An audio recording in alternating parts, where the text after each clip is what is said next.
Hello everyone, how are you all? And I hope you all are doing really good in your life. Yeah, so I'm back with the part 2 of the video, and that is the name of the chapter is marginalization and social justice. अच्छा ये word जो marginalization है ना, it looks more like a tongue twister. अगर एक flow में आ गया तो good है.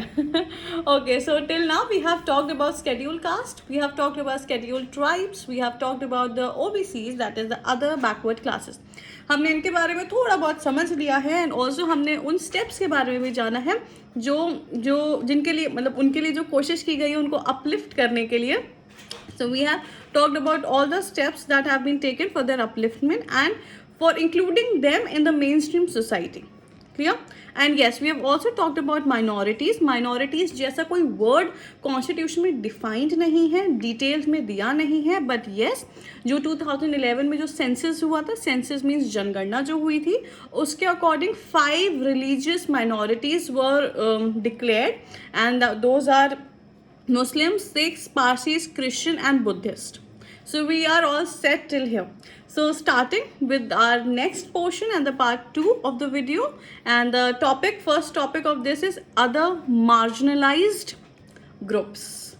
So thankfully एक बार में ये आ गया marginalized वाला portion. Okay, so there are few groups जिनको मेन स्ट्रीम सोसाइटी में नहीं आने दिया गया, या जिनके लिए वेलफेयर नहीं हुआ, या जिनको अलूफ रखा गया और उनके साथ कहीं ना कहीं किसी ना किसी वे में डिस्क्रिमिनेशन हुआ. एंड जो सबसे पहला पार्ट जो ग्रुप है जिनके बारे में हम बात करेंगे वो है women. Okay, so women in India अगर हम बात करें अगर हम बात करें विमेन इन इंडिया के बारे में, so yes women in India have been subjected to a lot of atrocities that they have face, जैसे domestic violence, discrimination in the sense like gender discrimination. So yes, they have faced a lot of discrimination and a lot of atrocities as well. और ये पहले के time से ऐसा होता हुआ आ रहा है. And the women were always considered as a burden. क्यों? क्योंकि अभी भी लोगों की मानसिकता है कि शादी होगी तो डाउरी देनी पड़ेगी. दो dowry is a crime, remember this, dowry is a crime. ठीक है, सो ये सारी चीज़ों को ध्यान में रखना पड़ेगा. तो इस वजह से girls are considered as a burden. अगर हम आज की डेट में गांव वाले एरिया या रूरल एरिया के बारे में बात करें, देयर आर स्टिल गर्ल्स जिनको बहुत ही अर्ली एज में उनको मैरिज कर दी जाती है and with a lot of dowry which is still a crime. So remember this. Okay, so इन सब चीज़ों की वजह से विमेन के लिए and actually there were lot of atrocities like sati पहले होता था, जिस वजह से there were enlightened citizens and social reformers like Raja Ram Mohan Roy, Vidyasagar, Jyotiba Phule, sister Nivedita, they try to improve the condition of women. अच्छा, क्वेश्चन ये आ सकता है, name at least 2 social reformers who have uplifted the status of women in the society. So go for like Raja Ram Mohan Roy, उन्होंने सती को eradicate किया था, and Vidyasagar, Jyotiba Phule, sister Nivedita, इनमें से कोई भी नाम आप लिख सकते हैं. अगर क्वेश्चन ये फ्रेम होता है कि what are the atrocities faced by women, तो आप बता सकते हैं कि atrocities like domestic violence and gender discrimination होता था and women were considered as a burden.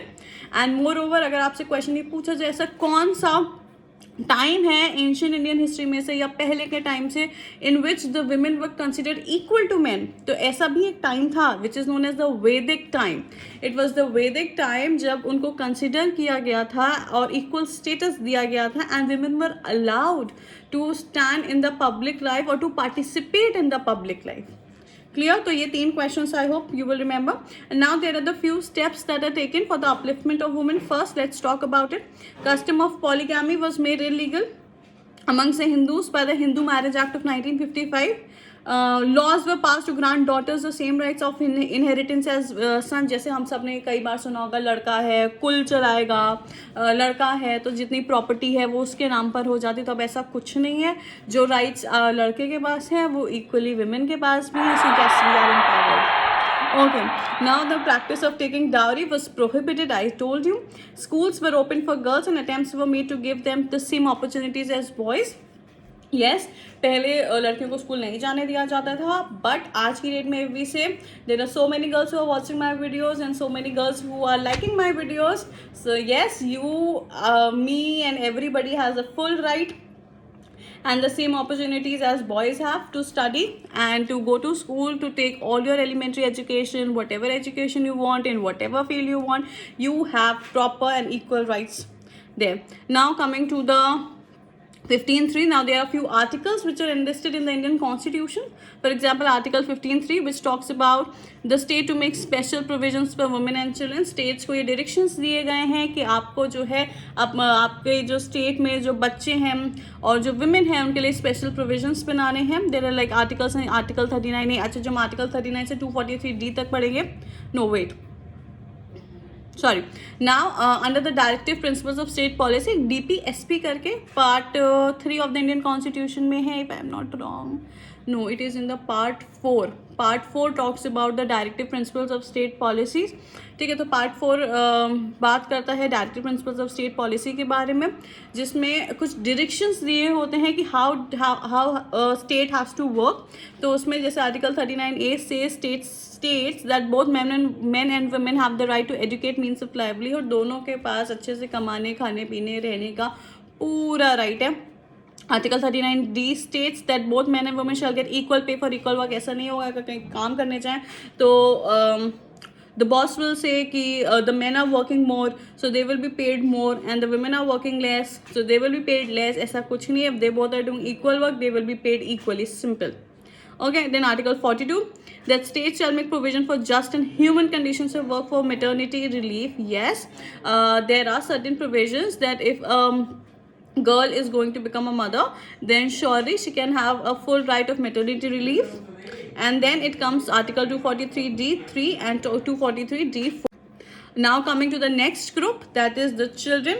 Acha, if I talk about what are the steps taken for the upliftment of women, then yes, there can be certain questions from DPSP के तो at least आप लोग 2 prepare करिए ना, at least 2 directive principles of state policy you should know. And then there are few steps जिसमें आप polygamy या schools के बारे में भी आप mention कर सकते हैं. तो yes, please be prepared for these questions. Now coming to the next section, that is the children.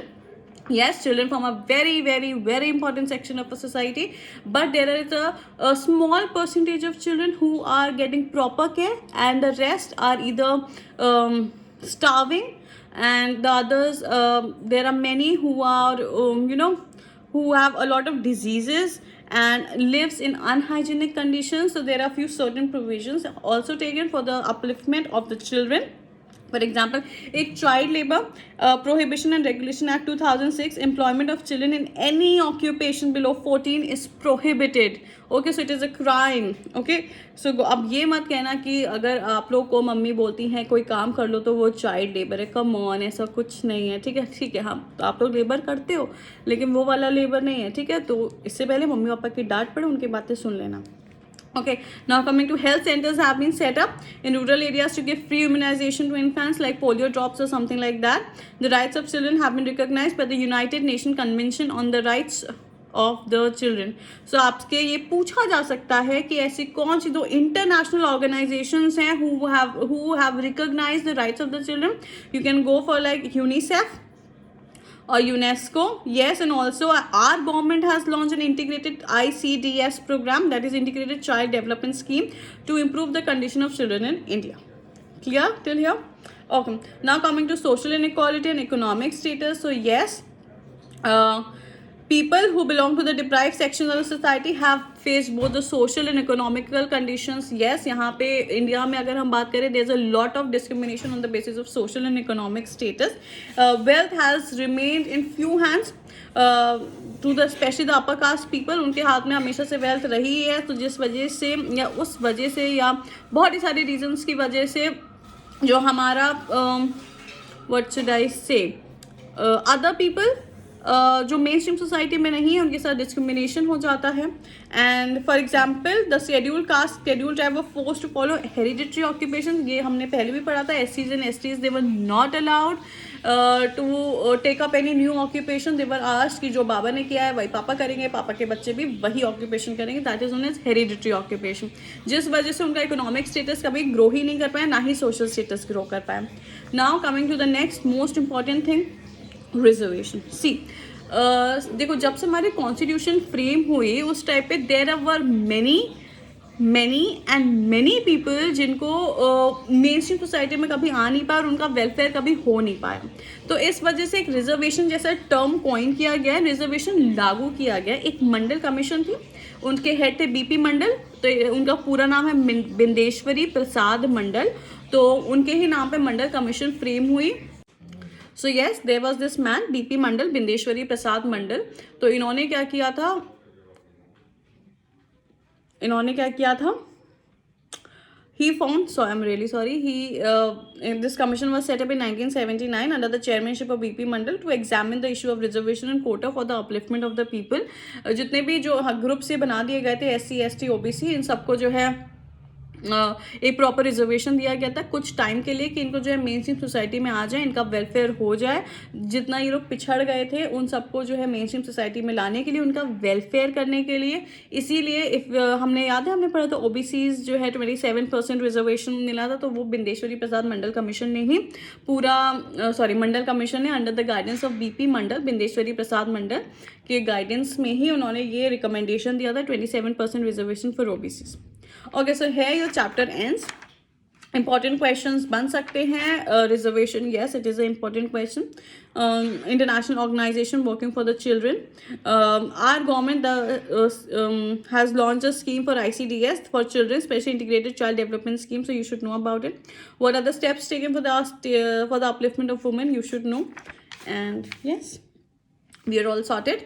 So yeah, I am winding up my video over here। till then, everyone, take care of yourselves, do enjoy your life, don't forget to study hard and then party harder, and yes, take care of yourselves because you all are very important। so yeah, bye। and yes, everyone, don't forget to like, share and subscribe to my channel। take care everyone, bye।